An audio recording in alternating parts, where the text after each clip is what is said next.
kirjelduses on ka link, kust sa saad alla laadida omale noodi sünnipäevalaulu õppimiseks. Kui oled selle endale alla laadinud, välja printinud või võtad arvutist lahti, siis pane video jälle käima ja mängime koos. Õpetan sulle selgeks selle sünnipäevalaulu. Head harjutamist! Kuidas mängida sünnipäevalaulu akordidega? Siin on D-tuur, A-tuur ja G-tuur. Ehk siis alguses, kui sa jälgid nooti ja vaatad neid akordimärke ka, siis sa märkad, et kus sul on 4. kell lahtine bassis, siis see on D-tuuri akord. Kus sul on 5. kell lahtine bassis, see on A-tuuri akord.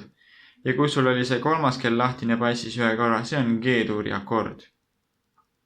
Sest 4. kell lahtine on D-noot, 5. kell lahtine on A-noot, 3. kell lahtine on G-noot. Enamik loost on siis D ja A peal.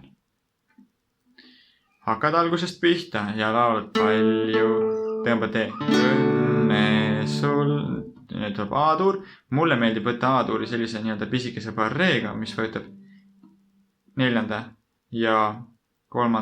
siit teisest vahest kinni ja teine tuleb siia, aga vabalt võib võtta tavalise A-tuuriga. Kõlavad samamoodi.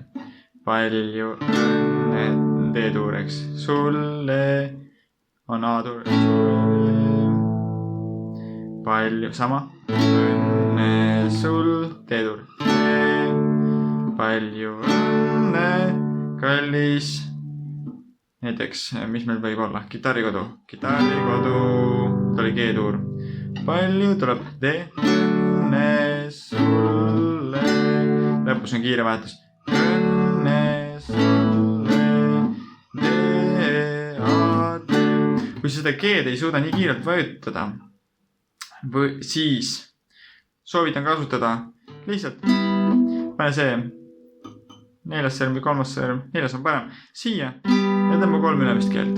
Ehk siis palju õnne kallis ja tõmbad 3 ülemist keelt.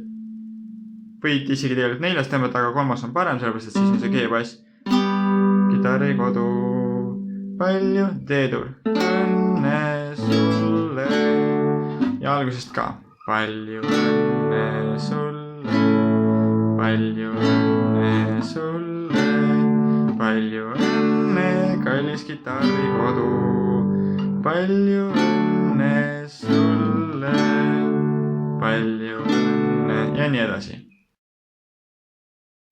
Loodan, et said aru, kuidas on hea seda sünnipäevalaulu õppida.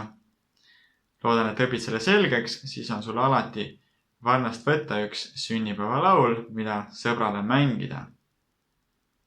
Head harjutamist ja näeme juba järgmisel korral.